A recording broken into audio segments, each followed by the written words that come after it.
You are as precious to me as you were to your own mother and father. I swore to them that I would protect you, and I haven't. Christian Bale rumbles to the rescue in The Dark Knight Rises, the final chapter in Christopher Nolan's money-spinning Batman trilogy. The barbarians are at the gates of Gotham City. They want to murder the rich and tear down the establishment. Is there nobody who can stand up against the evil revolutionary warlord Bane? Happily, and rather unsurprisingly, it turns out that there is. What does that mean? Rise. Joining me now is Guardian film editor Catherine Shoard and The Guardian's film critic Peter Bradshaw. Peter, is this really the right time for a tale of a billionaire playboy riding in to save Gotham City from terrorist revolutionaries? Well, why not? I mean, as multi-billionaires go, Bruce Wayne is fairly attractive, I thought. I thought this was a hugely impressive piece of spectacle, and as an example of directorial control over a franchise, it's really nothing short of awe-inspiring. I mean, Christopher Nolan's, his control and his mastery of this material is sort of incredible.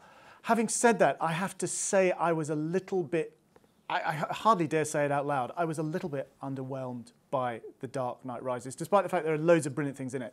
And for me, I have to say that the problem with it is the villain, Bane, who I think was frankly not as exciting or as interesting as Heath Ledger's Joker. Also, I couldn't hear half of what he was saying. No, it was quite muddy. The audio track was quite muddy. It suddenly kicks into life about halfway through. I think the audio track has obviously been tweaked quite a lot, because around about halfway through, Bane's voice suddenly becomes quite clearer and slightly higher pitched. But that's not the problem for me. I found him a very stolid character, really. I mean, I wonder if, as again, I can hardly dare say these heretical things out loud, but I wonder if even the most fanatical Dark Knight Rises fan could put their hands on their heart and say, Bane is as good as the Joker.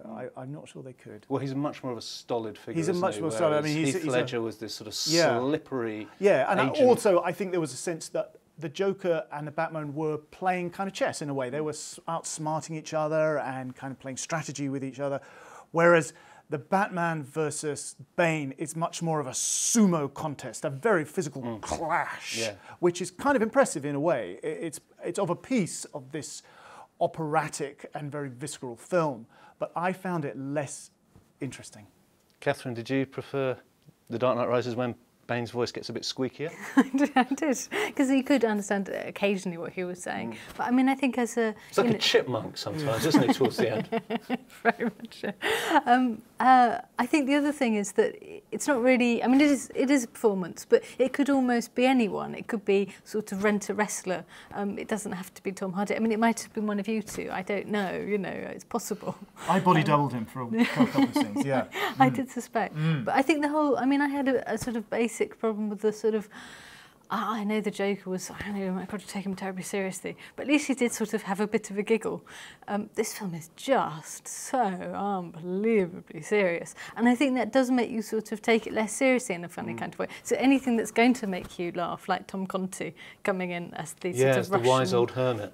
Liked him, but it's sort of, you know, you're just desperate for a bit of light in the dark nights. We should mention as well that there have been huge levels of anger this week, partly directed at me, partly directed, I think, death threats at David Letterman and critics in America for supposedly lacing their reviews with spoilers. I think in Letterman's case it was a jokey aside in an interview with Anne Hathaway that just incensed the fans. I think there's a couple of things need to be said.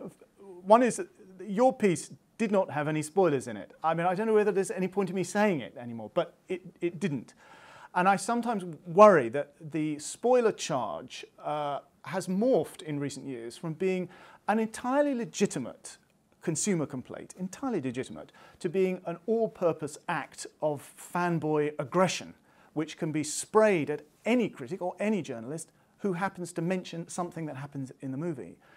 And I suspect that what's being allegedly spoiled isn't really the plot, but it's the fans' sense of ownership of the brand, because they've been looking forward to it for such a long time, which is fair enough. And then before they've had a chance to see it, some smart aleck reviewer goes in print and writes a review. And even if that review is a good review, just the fact that they've been and gone and done it is intensely irritating the fans. And I suspect that is what's behind a lot of these spoiler accusations, which are frankly wrong. You know, the thing is, what Peter was saying about how, you know, it's a fanboy ownership thing, that'll incense fanboys even more. But the fact is that it is a particular type of movie that this crops up with.